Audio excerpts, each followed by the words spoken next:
Irmãos, nós vamos abrir as Escrituras, capítulo de número 1 do livro de Apocalipse.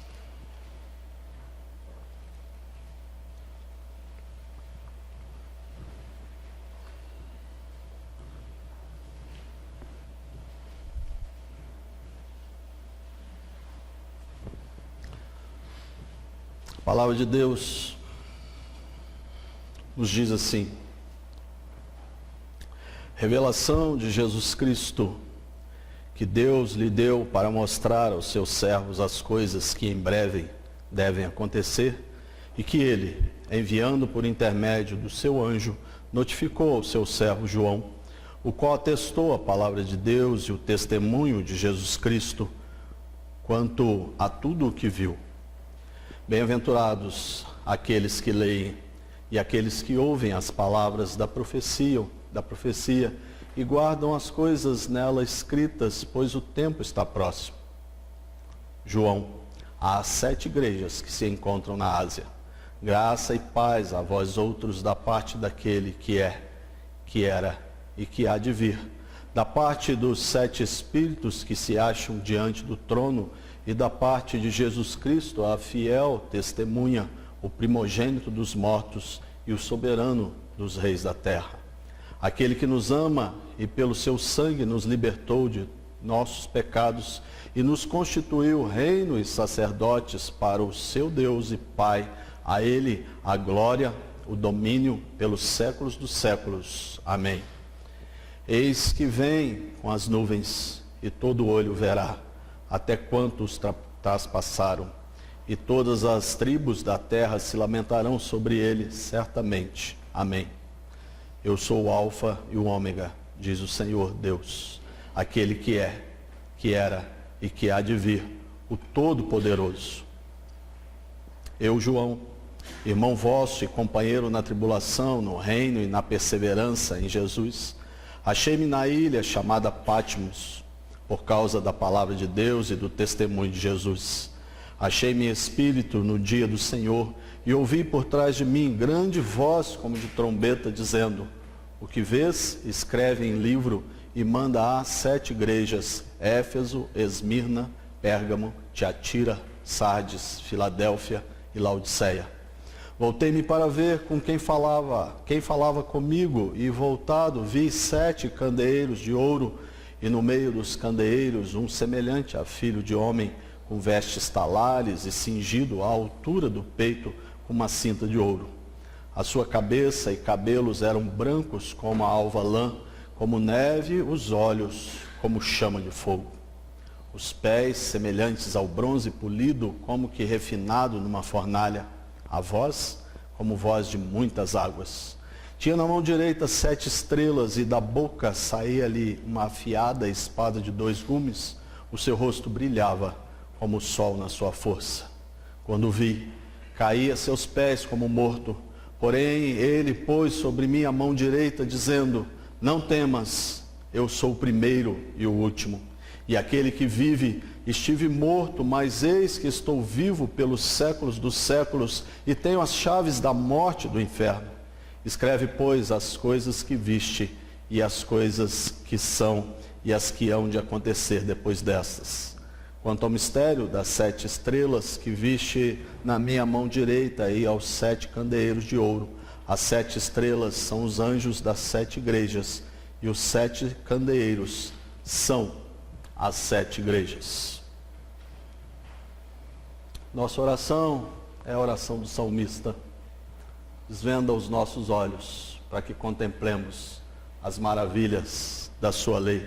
Que Deus nos abençoe, que Deus fale profundamente ao nosso coração. Mantenha a sua Bíblia aberta, pois você poderá acompanhar com mais diligência aquilo que está sendo falado. Apocalipse é um dos livros bíblicos mais temidos por muitas pessoas. E até mesmo muitos cristãos e pastores evitam pregar no texto de Apocalipse. Ficam receosos, têm medo, têm medo de entrar num estudo e não se dedicam profundamente a esse livro da forma como ele deveria se dedicar. Talvez porque Apocalipse, em alguns momentos, é muito associado às imagens que nós vemos dos filmes, que nós vemos na TV, a imagem que vemos na mídia, uma imagem de destruição, uma imagem de catástrofe, uma imagem de telas de cinemas, uma imagem onde as coisas estão encobertas. Mas a verdade não está na mídia, a verdade não está no cinema, a verdade está com a palavra de Deus. Apocalipse, na realidade, ao contrário de significar algo misterioso e oculto, significa a revelação de Jesus Cristo. Portanto, Apocalipse é um livro aberto. É um livro onde nós podemos ver Cristo Jesus se revelando à sua igreja. William Hendricks, ao comentar a respeito desse livro, ressalta que ele é incomparavelmente formoso. Ele ressalta também que ele tem propósito e significado que realmente podem tocar a nossa vida e o nosso coração. Portanto, para aqueles que creem no nome do Senhor Jesus, para aqueles que confessam a Cristo como Senhor e Salvador, Apocalipse não é um livro que traz medo. Apesar de todos os problemas e complexidades que estão em torno deste livro, os verdadeiros servos do Senhor irão se regozijar com o que estará acontecendo e estarão cheios de júbilo quando olhar e observar aquilo que Deus tem e está revelando a cada um de nós. Ao mergulharmos nas páginas desse livro, perceberemos que Apocalipse trata da soberania de Deus, trata do triunfo de Jesus Cristo e da sua igreja sobre Satanás e sobre todos os seus anjos. Trata de vitória. Mostra que a história está caminhando para um fim, desmistificando aquela história de que a própria história é cíclica.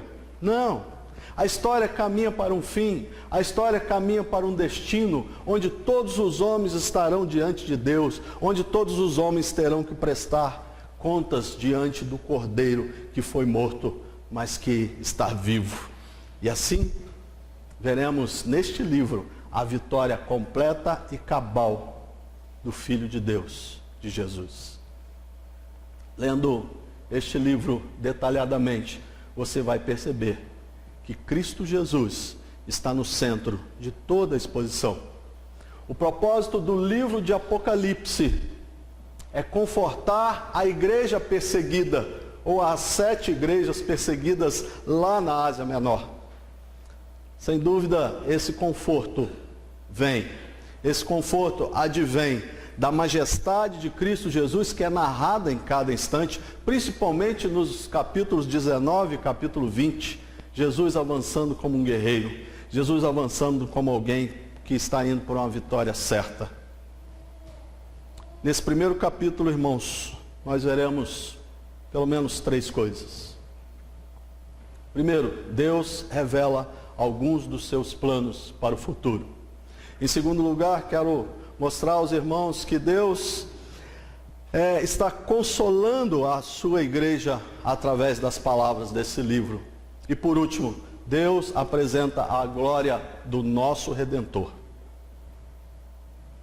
Então vejamos, Deus revela alguns dos seus planos para o futuro. Você vai perceber logo nos primeiros versículos que há uma revelação, que há um descortinar de coisas. E eu já comentei aqui na igreja, mas acho que é pertinente falar, que Deus está sempre buscando o homem e buscando se revelar ao homem, buscando ter relacionamento com o homem. No livro de Apocalipse não é diferente. Foi assim com Noé, foi assim com Moisés, foi assim com Abraão, tem sido assim em toda a história do povo de Deus. A revelação que lemos agora, segundo João, é de Jesus Cristo. João usa o nome duplo de Jesus. Perceba aí, revelação de Jesus Cristo. Ele fala de Jesus, atestando o significado da palavra como Salvador. Ele fala de Cristo, mostrando que Cristo Jesus é o Senhor, é o ungido, é o Messias de Deus que veio da parte do Pai. João simplesmente recebe essa palavra e proclama essa palavra. Em Copenhague, entre muitas escrituras, entre muitas esculturas, há uma escultura de João, mostrando este momento da recepção da palavra de Deus, da revelação de Deus. O apóstolo João está com um semblante que irradia serenidade celestial.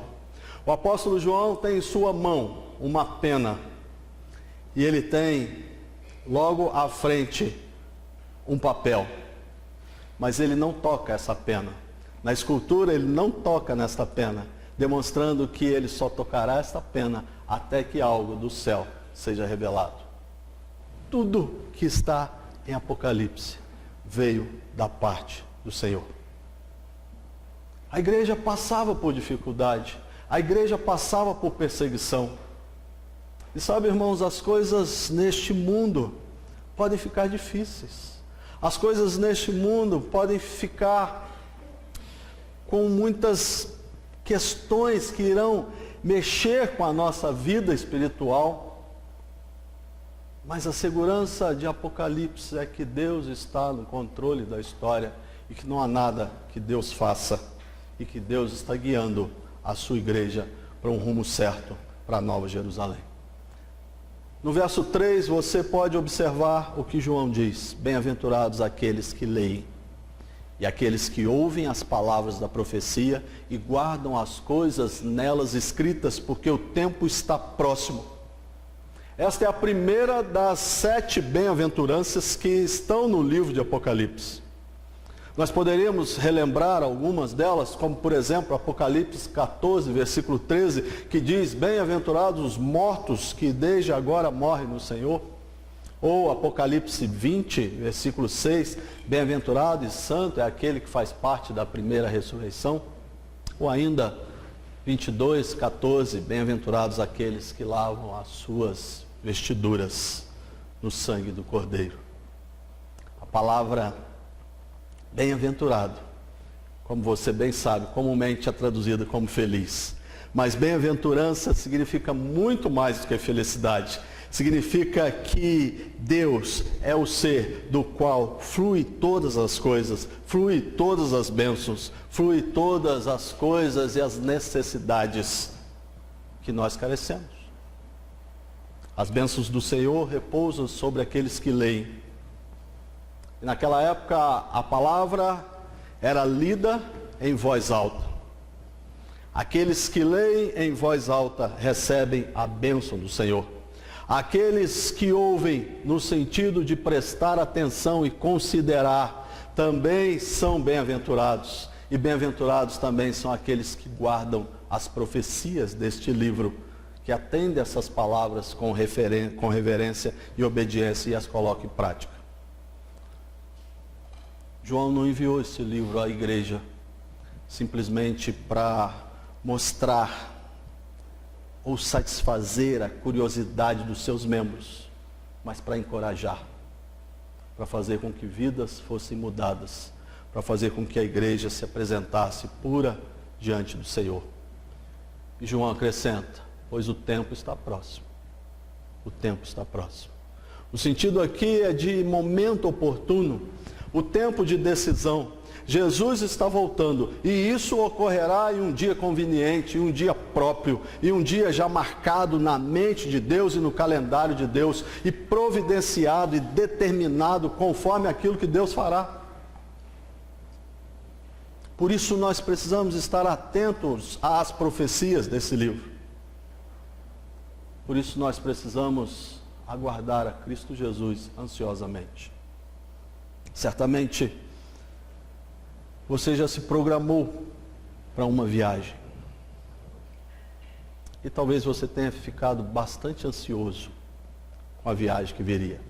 Pensando assim: eu vou viajar daqui a 1 mês, 2 ou 6 meses, e eu preciso preparar as coisas.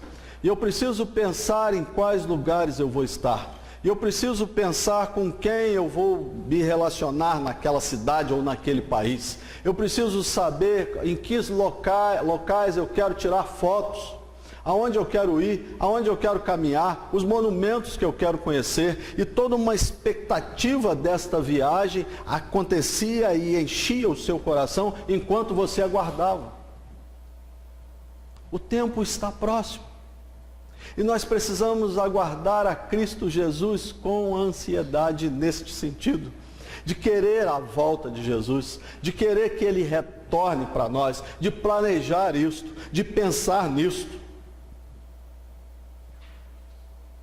Deus, em Apocalipse, está falando dos últimos dias da igreja aqui na terra e está mostrando o seu planejamento final. Os dias que antecedem a nossa última viagem, a nossa última partida para a vida eterna, para a vida com Cristo Jesus. Estamos esperando com ansiedade, estamos esperando com desejo de ver este dia. Como você tem se comportado em relação à volta de Cristo? Em segundo lugar, versículos 4 a versículo 8. Deus consola a sua igreja. João saúda a igreja com graça e paz. Imagine você atribulado. Imagine você perseguido. Imagine você sem saber como vai ser o futuro. E recebe da parte de Cristo Jesus a saudação, graça e paz. Graça é favor de Deus, dado àqueles que não merecem. E paz? Paz é o sorriso de Deus no coração do crente, que foi com Ele reconciliado por meio de Cristo Jesus. Quando você recebe a graça da parte de Deus e a paz que te reconcilia com Deus, você se lembra de Jesus. Não é uma verdadeira bênção? Graça e paz vinda da parte de Deus. Porém, apesar de ser endereçado inicialmente às 7 igrejas da Ásia, todos os que leem, todos os que ouvem e todos os que guardam as palavras desta profecia são alvos da mesma graça e da mesma paz que vem da parte de Cristo Jesus. Eu e você recebemos graça. Eu e você recebemos paz da parte do Senhor. João nos apresenta Cristo Jesus, vindo da parte do Pai. E o texto nos diz que é, que era e que há de vir. Esta saudação única revela a infinidade de Deus. Esta saudação revela que Deus é o Deus do passado, do presente, do futuro. Que Deus é o Deus de eternidade a eternidade. E nada pode impedir aquilo que Deus quer fazer. A descrição se aplica a Cristo Jesus. Em Hebreus nós lemos que Jesus Cristo é o mesmo ontem e hoje, é o mesmo e o será para todos sempre. Nos versos 4 a 8 somos lembrados por João quão impressionante é o nosso Salvador. Você verá que João lista algumas virtudes de Cristo Jesus. Primeira coisa que João diz: Jesus Cristo é fiel testemunha. Ele é fiel testemunha porque Ele nos conta a verdade acerca do Pai. Ele é fiel testemunha porque Ele é a própria imagem de Deus Pai. Ele é fiel testemunha porque quando andou neste mundo, Ele testificou do seu Pai e até mesmo na hora da sua morte, Jesus se manteve fiel. João diz ainda que Ele é o primogênito dos mortos. Ele foi o primeiro a ressuscitar em glória. Ele está vivo. Ele está à direita de Deus Pai Todo-Poderoso. E alguém pode dizer o seguinte: mas tantas pessoas ressuscitaram? Tantas pessoas foram ressuscitadas lá no Antigo Testamento e até mesmo antes da morte de Cristo Jesus. Como pode então Jesus ser o primogênito? pois ele foi o primeiro que ressuscitou e nunca mais morreu. Os demais ressuscitaram e depois tiveram as suas mortes e aguardarão o primogênito que venceu a morte, para que sejam novamente ressuscitados por Cristo Jesus. João diz ainda no verso 5 que ele é o soberano dos reis da terra. Irmãos, não há reino maior do que Cristo. Não há reino que não seja administrado por Cristo Jesus. Muitos reis se levantaram, muitos reis governaram por um período, mas somente o Rei dos Reis, aquele que está no trono, é que reinará eternamente. E João diz, ele é o soberano, ele está acima de império, ele está acima de nações, ele está acima de reis da terra, ele está acima de soberanos, ele está acima de presidentes. O reino de Jesus subsiste para sempre, o reino de Jesus é eterno. Após apresentar algumas verdades consoladoras do versículo 4 ao versículo 5, João começa a querer demonstrar ou a mostrar para a igreja que este Cristo é digno de ser adorado. A igreja precisa se impressionar com Jesus. Sabe, irmãos, às vezes nós estamos tão acostumados à palavra de Deus, ao ambiente de culto, que nós não nos impressionamos mais com o nosso Salvador. Jesus precisa impressionar a minha vida e a sua vida. Ele é digno de ser adorado. A igreja precisa se encantar com o seu Rei. A igreja precisa se encantar com a majestade do seu Redentor. A igreja precisa adorar a Cristo Jesus com fervor, com alegria, com regozijo. E João nos dá alguns motivos pelos quais nós podemos e devemos adorar a Cristo Jesus. Primeira coisa, ele diz que Jesus nos ama. Jesus nos ama. Ele foi à cruz. Ele morreu por aqueles que são seus. Ele pagou o preço do meu e do seu pecado. Ele se esvaziou de si mesmo. Por causa desse amor, ele se humilhou. Foi obediente até a morte e morte de cruz. Porque Deus amou o mundo de tal maneira que deu seu Filho unigênito, para que todo aquele que nele crê não pereça, mas tenha a vida eterna. João diz ainda que a igreja deve adorar a Jesus, porque ele nos libertou dos nossos pecados. E Colossenses capítulo 1, versículo 13 e 14 diz que ele nos libertou do império das trevas e nos transportou para o reino do Filho do seu amor, no qual temos a redenção, no qual temos a remissão dos pecados. Nós estávamos mortos em nossos delitos e pecados e éramos devedores a Deus. Jesus é digno de ser adorado porque ele nos libertou do pecado. A palavra de Deus diz ainda em Colossenses 2,14 que tendo cancelado o escrito de dívida que era contra nós e que constava nas ordenanças, o qual nos era prejudicial, removeu inteiramente, encravando na cruz e envergonhou e despojou os principados e potestades, publicamente os expôs ao desprezo, triunfando deles na cruz. Jesus é digno de ser adorado. A igreja deve adorar Jesus ainda porque ele nos constituiu reino e sacerdotes, conforme nos diz João, versículo 6. A igreja foi amada, a igreja foi libertada e a igreja é convidada para ser reis e sacerdotes, corregentes com Cristo Jesus na sua glória. O apóstolo Pedro fala isso de uma forma diferente. Vós, porém, sois raça eleita, sacerdócio real, nação santa, povo de propriedade exclusiva de Deus, a fim de proclamardes as virtudes daquele que vos chamou das trevas para a sua maravilhosa luz. Por último, João demonstra que a igreja deve adorar a Jesus, porque ele é o alfa e o ômega. E voltará como o Rei Todo-Poderoso. Versículo 8. Eu sou o alfa e o ômega, diz o Senhor Deus, aquele que é, que era e que há de vir. O Todo-Poderoso. Devemos adorar Jesus, não só pelo que Ele fez por nós, mas por aquilo que Ele é. Pela expressão de Deus, da divindade de Cristo, na divindade de Cristo Jesus. Ele virá com poder, Ele virá com glória, todo olho verá. O retorno de Jesus Cristo deve encher a vida do crente de alegria e de louvor, porque quando Ele voltar, a igreja reinará e triunfará finalmente.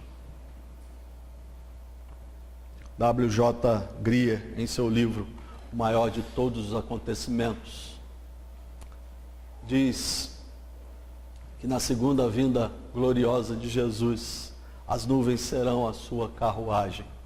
Eu acho muito bonito isso. Os anjos a sua escolta. O arcanjo será o seu arauto. E os santos de Deus, o seu glorioso cortejo. Precisamos louvar a Deus, precisamos bendizer a Deus, porque através do livro de Apocalipse, todos os santos, em todas as épocas, serão consolados. Por último, Deus apresenta a glória do nosso Redentor.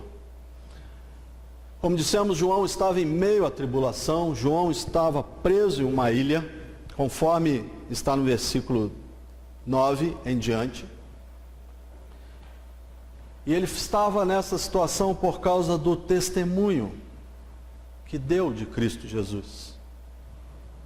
A igreja, da mesma forma, estava sofrendo perseguições. E é interessante, irmãos, que muitas vezes nós somos perseguidos porque amamos a Cristo Jesus. Talvez não aqui no nosso país, mas em algumas vezes sim. Mas principalmente em países por todo o mundo, nós temos visto pessoas sofrendo porque testemunham de Jesus, porque amam a Cristo Jesus. Neste parágrafo, do versículo 9 ao versículo 21, quero analisar com os irmãos pelo menos 3 coisas. O que João ouviu, o que João viu e o que João fez. Deus apresenta a glória do nosso Senhor, e João vê, e João ouve, e João toma uma atitude.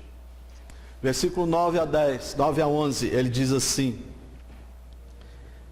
Eu, João, irmão vosso e companheiro na tribulação, no reino e na perseverança em Jesus, achei-me na ilha chamada Patmos por causa da palavra de Deus e do testemunho de Jesus. Achei-me em espírito no dia do Senhor e ouvi por detrás de mim grande voz como de trombeta, dizendo: O que vês, escreve em livro e manda às 7 igrejas de Éfeso.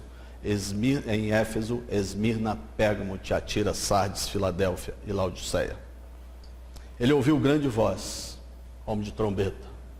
Ele ouviu a voz de Cristo Jesus, mandando escrever e enviar para as igrejas que estavam aqui citadas. João viu 7 candeeiros, que são as 7 igrejas. E ele viu um semelhante ao Filho do Homem, que é Cristo Jesus, o Senhor. O apóstolo teve a visão de Cristo glorificado. A respeito de Jesus, ele vai nos contando no verso 13, parte B, que ele observou suas vestes. Jesus está vestido como juiz e rei. Está vestido como alguém que tem autoridade.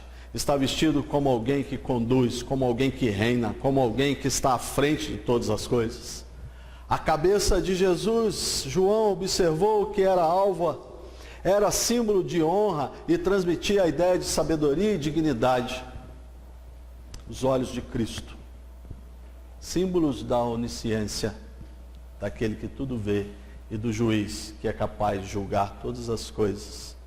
O Senhor julgará tanto o sistema deste mundo, quanto o sistema perverso de cada vida, de cada coração. Quando João olha para os pés de Cristo Jesus, ele vê pés como de bronze, símbolos de força e de estabilidade.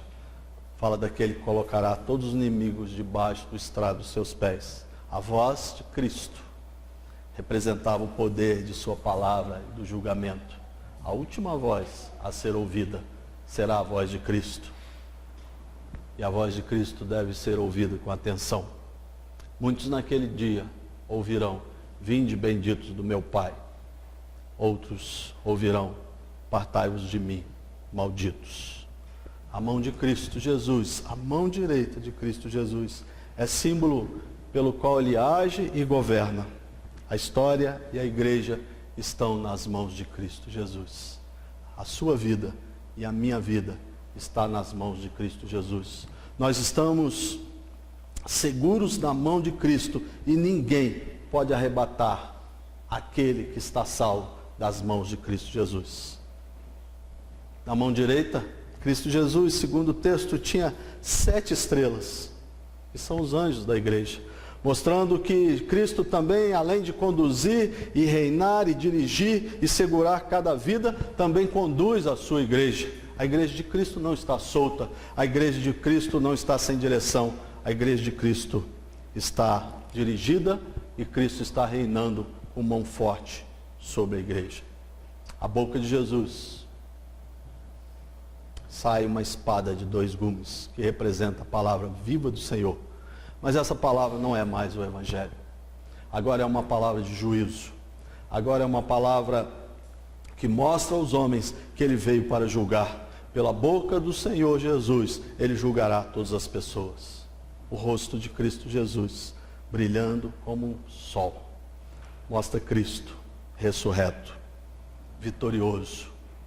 Não é mais o Cristo que João viu na cruz. Não tem mais a coroa de espinhos. Não tem mais os machucados. Agora é um Cristo vivo, um Cristo ressurreto, um Cristo que venceu a morte, o juiz todo-poderoso, que tem as chaves da morte e do inferno. Diante disso, o que João fez? Quando João ouviu a voz, voltou-se para ver quem falava com ele. E João simplesmente caiu aos pés do Senhor. João se quebrantou. O apóstolo que muitas vezes reclinou a cabeça sobre o peito de Cristo Jesus. Homem, agora não pôde ficar de pé diante da majestade de Cristo Jesus, Deus. Ele se quebrantou. Isaías se quebrantou assim. Ezequiel se quebrantou assim. Várias pessoas na palavra de Deus, como Pedro e Paulo, também tiveram experiências de estar diante de Cristo e cair aos pés de Cristo. A mesma mão que acalmou o mar se dirigiu a João e acalmou o coração de João e disse: não temas. Esta é a mão que também fala a nossa vida. Esta é a mão que acalenta o nosso coração. A mão que cuida de todo o universo. É a mão que visita, que afaga e que está com você e comigo a cada instante. É a mão da providência. É a mão da proteção. É a mão da restauração. É a mão de Deus. O texto do capítulo 1 de Apocalipse traz verdades preciosas para a nossa vida. Nós podemos nos aproximar deste texto simplesmente como um texto informativo, ou nós podemos nos aproximar deste texto como um texto que revela o nosso Senhor e Salvador. Salvador amado, Senhor querido, Senhor que nos ama, Senhor que visita a nossa vida, Senhor que se importa com nós, conosco. Em Apocalipse 1, portanto, aprendemos que Deus revela os seus planos à sua igreja. Aprendemos também que Deus consola a sua igreja com toda a glória e majestade de Cristo Jesus, e por isso Deus apresenta mais detidamente a glória do nosso Salvador. O que fazer diante dessas verdades, irmãos? Penso que quando lemos Apocalipse capítulo 1, precisamos ter a mesma atitude de João. Qual foi a atitude de João? Ele leu, ele ouviu, E ele guardou estas coisas no coração. Ele se prostrou diante desse Cristo ressurreto.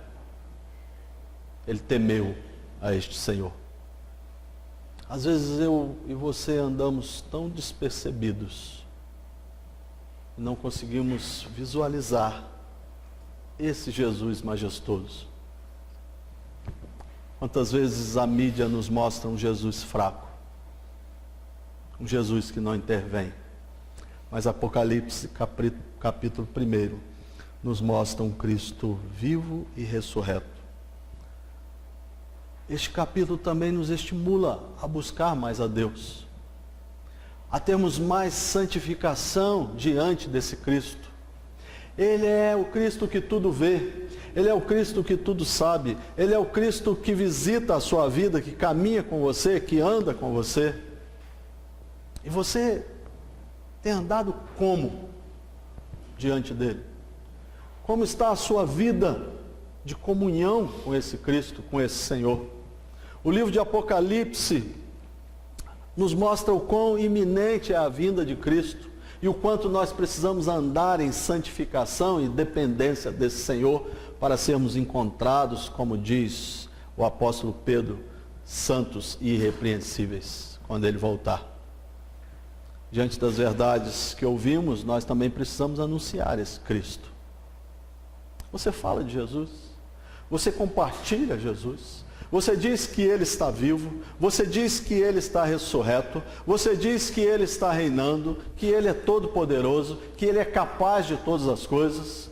Como está a sua relação com o anúncio do Cristo ressurreto? Irmãos, Apocalipse tem muito a nos ensinar. É uma pena que temos que passar tão rápido por verdades tão consoladoras. Mas você pode voltar e você pode ler, e ler inclusive todo o livro de Apocalipse. E você vai terminar a leitura desse livro e sair com a certeza absoluta de que você serve a um Deus poderoso, a Jesus Cristo vivo. No capítulo 17, versículo 14 deste livro, nós lemos assim, vou encerrar aqui. Pelejarão eles contra o Cordeiro, e o Cordeiro os vencerá. Pois é Senhor dos senhores e Rei dos reis. Vencerão também os chamados eleitos e fiéis que se acham com ele. Pelejarão contra o Cordeiro, e o Cordeiro os vencerá. Pois é Senhor dos senhores e Rei dos reis.